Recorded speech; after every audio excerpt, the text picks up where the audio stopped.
আসসালামু আলাইকুম। আজকে আমরা দেখব যে বাল্ক ইম্পোর্টে অ্যাট্রিবিউটাল প্রোডাক্টগুলো, অর্থাৎ যেসব প্রোডাক্টের ভ্যারিয়েন্ট থাকবে সেই প্রোডাক্টগুলো ইম্পোর্ট করা কতটা সহজ। যে কেউ সহজেই বুঝতে পারবে। আহ, ব্যাপারটা হলো অ্যাডমিন প্যানেল এবং ভেন্ডর প্যানেলে সম্পূর্ণ প্রসেসটা একদম সেম, বাট ভেন্ডর প্যানেলে যে একটা অ্যাডমিন অ্যাপ্রুভালের বিষয় আছে সেজন্য ভেন্ডর প্যানেল থেকে ভিডিওটা করছি। অ্যাডমিন প্যানেলে exactly same, I have tested and it works completely fine. সেজন্য আমরা ভেন্ডর প্যানেলে চলে আসলাম এবং ভেন্ডর সে দেখতে পেলো upload an excel file to create multiple products at once, support for image uploads included. এখানে এসে সে প্রথমে ডাউনলোড টেমপ্লেট সেই বাটনটাতে ক্লিক করলে সে অবভিয়াসলি এমন একটা সে পাবে, টেমপ্লেট সে পেয়ে যাবে এই এক্সেল ফর্মেট। এখন সেই এক্সেল ফর্মেটে সে তার প্রোডাক্টগুলো বসাবে। প্রথমেই সে পাচ্ছে ক্যাটাগরি আইডি। এখন category ID what does that mean? ও তো জানে যে এটা একটা ক্যাটাগরি হচ্ছে ইলেকট্রনিক্সের ক্যাটাগরি আইডি কত তা তো সে জানে না। সেজন্য সে আবার সেটা চলে যাবে এবং এখানে যে ডাউনলোড ক্যাটাগরিজ জেসন এই বাটনে ক্লিক করলে তার হচ্ছে কি একটা ক্যাটাগরিজ জেসন ডাউনলোড হবে। জেসনটা হচ্ছে জাভাস্ক্রিপ্ট অবজেক্ট নোটেশন নামে একটা ফাইল স্ট্রাকচার। এটা খুবই ইফিশিয়েন্ট এবং মানে বোঝার মতো একটা ফাইল স্ট্রাকচার। এটা এই জায়গায় খুবই দরকার। এই জায়গায় জাস্ট নর্মাল টিএক্সটি ফাইল, যেমন আমি এই জায়গায় যেটা করছি ডাউনলোড ডিস্ট্রিক্ট নেমস, যদি আমরা এটাতে ক্লিক করি তখন হচ্ছে এই যে এটা যদি আমরা অন করি তাহলে এই যে শুধু ডিস্ট্রিক্ট নামগুলো পরপর আছে। সে সার্চ করবে যে বরিশাল, তখন এই বরিশালের বানানটা সে এই জায়গায় নিয়ে নেবে।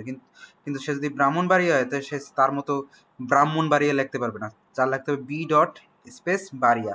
তখনই কেবল ওই যে ফিক্সড ডেলিভারি এরিয়াতে তার যে ডেলিভারি কস্ট আউটসাইড,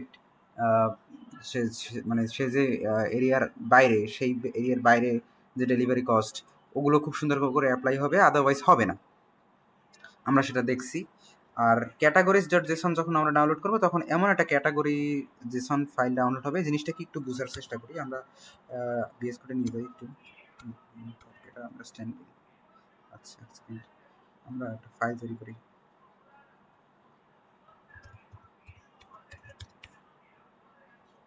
এমন একটা জেসন ফাইল সে পাবে। এই জেসন ফাইলটা এই যে কালারফুল দেখা যাচ্ছে, এই জেসন ফাইলে কি মিন করে আমাদের মানে আমার যে লোকাল ডেটাবেস, আমি আসলে আমাদের হোস্টেড ডেটাবেস নিয়ে কাজ করছি না, লোকালি ডেটাবেস নিয়ে কাজ করতেছি। সেইখানে শুধুমাত্র দুইটা ক্যাটাগরি আছে আমার, একটা হচ্ছে ইলেকট্রনিক্স আর একটা হচ্ছে হোম অ্যান্ড লিভিং। তো ইলেকট্রনিক্স ক্যাটাগরিতে ক্যাটাগরির আইডি হচ্ছে 26। ইংলিশ পড়লে বোঝা যাচ্ছে যে ক্যাটাগরির নেম ইলেকট্রনিক্স। এখন যদি এই জায়গায় অনেকগুলো থাকতো তখন সে সার্চ করতো যে ইলেকট্রনিক্স কই আছে, এই যে ইলেকট্রনিক্স সার্চ করতেছি আমি, ইলেকট্রনিক্স সে পাইয়ে যাবে এরকম আর কি। সে তার টেক্সট এডিটরে গিয়ে সার্চ করবে। যাক, এটার জন্য আরও ইফিসিয়েন্ট ওয়ে আমি বানাতে পারবো, বাট টেকনিক্যালি মানে র লেভেলে জিনিসটা অনেকটা এমন। তো এখন কথা হচ্ছে চিলড্রেন মানে কি? চিলড্রেন মানে হচ্ছে আমাদের অনেকগুলো প্যারেন্ট ক্যাটাগরি থাকতে পারে। যেমন এই যে আমাদের যে ইলেকট্রনিক্স যে ক্যাটাগরিটা আছে, ইলেকট্রনিক্স ক্যাটাগরির মধ্যে সেই থাকতে পারে না যে একটা সেই ইয়া আছে, ডপ্রিটি আর নিচ্ছে না, এটা ট্যাব দিয়ে সরাই দিই। এই এই যে ক্যাটাগরি ইলেকট্রনিক্স যেটা, সে তার চিলড্রেন হচ্ছে আর একটা ক্যাটাগরি, সেটার নাম দেবো আমরা ধরেন মোবাইল ফোন। এবং এটার ক্যাটাগরি আইডি সাপোজ ধরে নেই আমরা 77। অর্থাৎ এটা তো সম্পূর্ণ ডেটাবেস থেকে জেনারেট হবে, 28 হওয়ার কথা যদি এর পরেই হয়। টেকনিক্যালি মানে এই জেসন ফাইলটা অটোমেটিক্যালি জেনারেট হবে, এটা কেউ ইচ্ছা মতো বানাইতে পারবে না, এটা ডেটাবেস থেকে চলে আসতেছে। লাইক এখন এই মোবাইল ফোনের আবার সেই চিলড্রেন থাকতে পারে, যেমন হচ্ছে গিয়ে মোবাইল ফোনের চিলড্রেন থাকতেই পারে। সেই হচ্ছে আমি দিয়ে দিলাম মোবাইল ফোনের চিলড্রেন হতে পারে স্যামসাং, এবং এটার আইডি ধরে নেই 29। তো স্যামসাংয়ের আন্ডারে যে মোবাইলগুলো সেগুলো দেখাবে। অর্থাৎ কেউ মানে এখন এটা ইমপ্লিমেন্ট করা হয় না, বাট ক্যাটাগরি নিয়ে অনেক প্ল্যান আছে।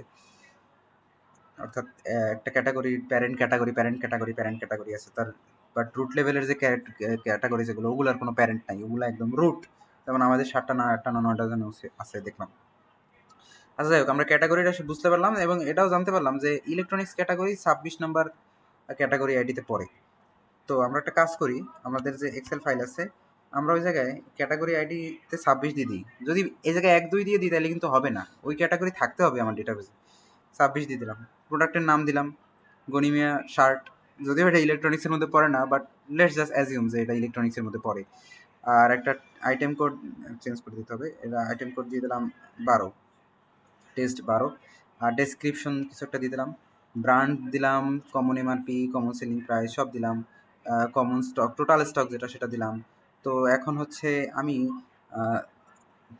আমার যে এই এক্সেল ফাইলটা যেখানে আছে সেখানে দুইটা ইমেজ আছে, সেটা হচ্ছে এই যে ব্ল্যাক অ্যান্ড কালো, ব্ল্যাক ডট পিএনজি, কালো ডট পিএনজি, দুইটাই সেম ইমেজ। আমি জাস্ট বোঝার সুবিধার্থে কপি পেস্ট করছি যে দুইটা আপলোড হয় কিনা দেখার জন্য। আর বাকি ইমেজের কিছু নাই। এবং ট্যাগসের মধ্যে কমা কমা দিয়ে স্টাইল, ইজি, ফ্যাশন তিনটা ট্যাগস আছে, সেই তিনটা ট্যাগ অ্যাপ্লাই হয় কিনা সেটা আমরা দেখবো। Active status obviously true, free delivery true করে দিছি।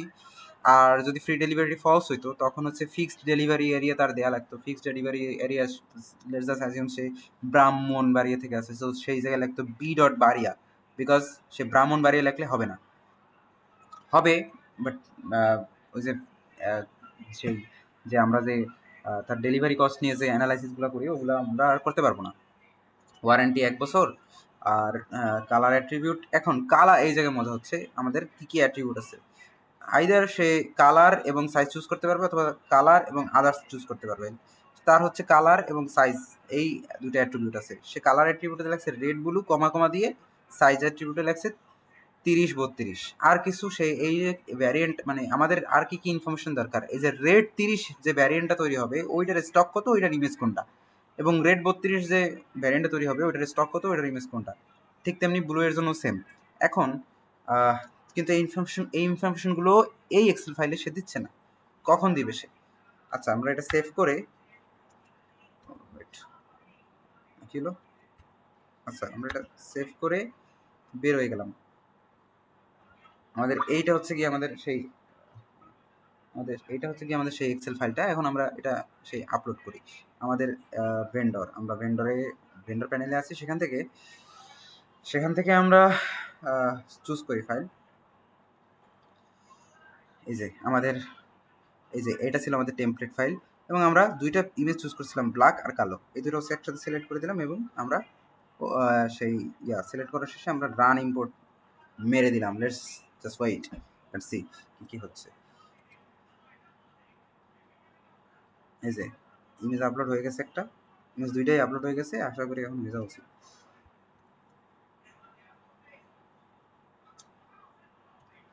হয়ে গেছে, এবং সাথে সাথে যখন হয়ে গেছে যখন সাথে সাথে আমার একটা ফাইল কিন্তু ডাউনলোড হয়েছে।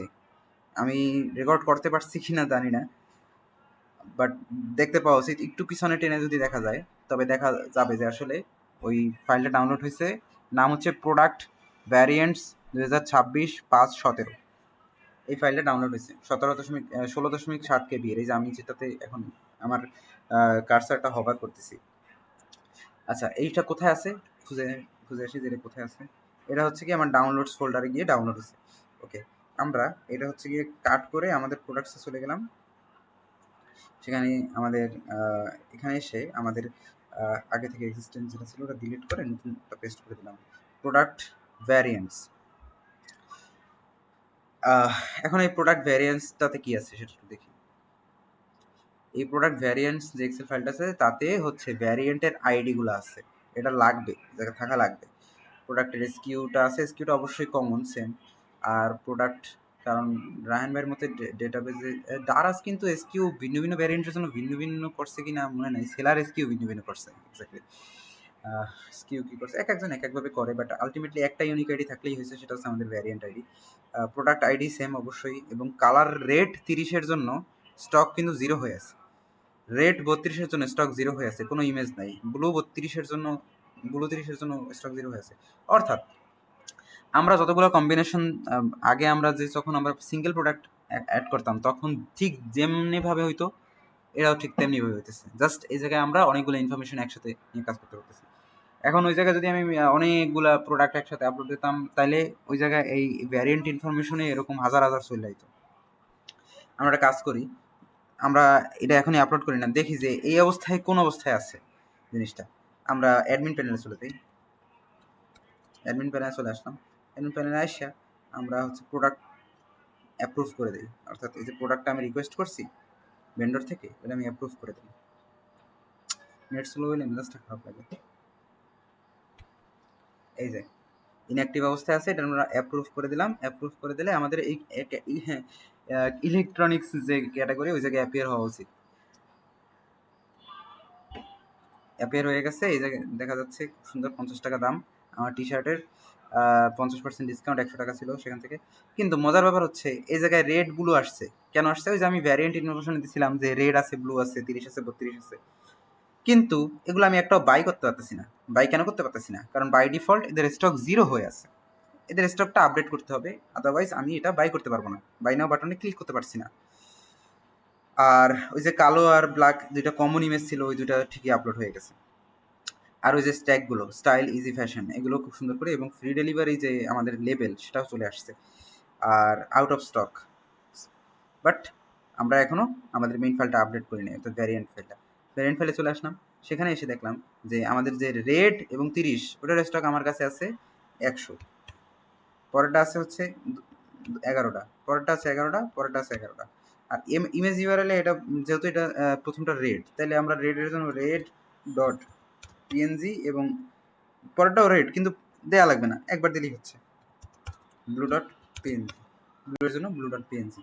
আমরা সেভ করলাম, এক্সিট করলাম, এবং আমরা সেই আমাদের যে ভেন্ডর প্যানেলে চলে আসলাম। সেখান থেকে এসে এই যে সেম জায়গায়, যেই জায়গায় কী করছিলাম আমরা প্রথমবার, ওই যে প্রথমবার যেখানে সিলেক্ট করেছিলাম, ঠিক সেই সেম জায়গায় এসে আমরা আমাদের নতুন যে এই ভ্যারিয়েন্ট যেটা ডাউনলোড হয়েছিল আগের আগের এক্সেল ফাইলটা আপলোড করার পরে, এই ফাইলটা যখন ডেটাবেস ট্রানজাকশনের পরে ডাউনলোড হয়েছিল, তখন আমরা এটা এডিট করে আমাদের সাথে সাথে এটার সাথে সাথে যে করেসপন্ডিং ইমেজগুলো সেগুলো সিলেক্ট করে আপলোড করে দিচ্ছি। দেখি কি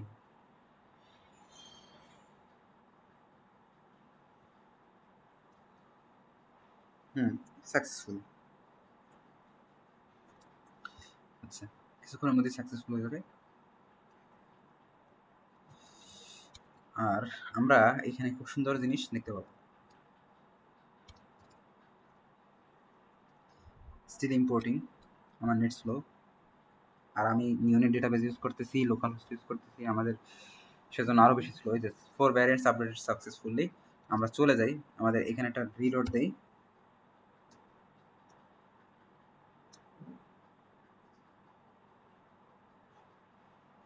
এই যে সব কিছু আপডেট হয়ে গেছে। এই যে রেড যেটা আছে সেটা আমি এখন বাই করতে পারতেছি, এবং রেডের সাথে রেড ম্যাপ হয়ে গেছে, ব্লুর সাথে ব্লু ম্যাপ হয়ে গেছে। আবার ইমেজে চাপ দিলে হচ্ছে ওই রেড সিলেক্ট হচ্ছে, এই সিলেক্ট হচ্ছে। এই যে এটা ব্লু 32, এটা কত ছিল? 11টা ছিল, as far as I remember।